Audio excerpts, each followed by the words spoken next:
Now we are moving to a next topic, which is Sufism. In Sufism, the most important religion which people relate to is Islam. According to Islam, the most important teaching is monotheism, means believing in one God. And after that, another important aspect, no idol worship. Lastly, all these things which are supposed to be followed in a religion will be a set of laws known as the Sharia law, backed by the ulemas, means scholars.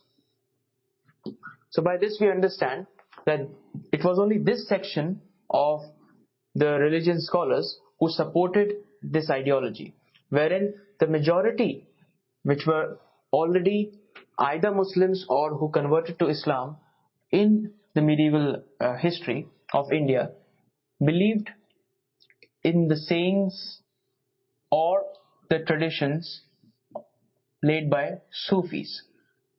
Now, who are these people? These are mystics. Now, what is a mystic? Let's learn about that a bit.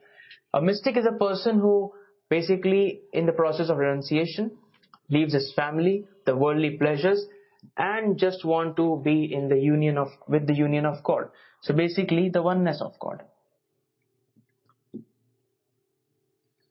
By this word, we also have a good connection with the Bhakti movement, because even in Bhakti movement,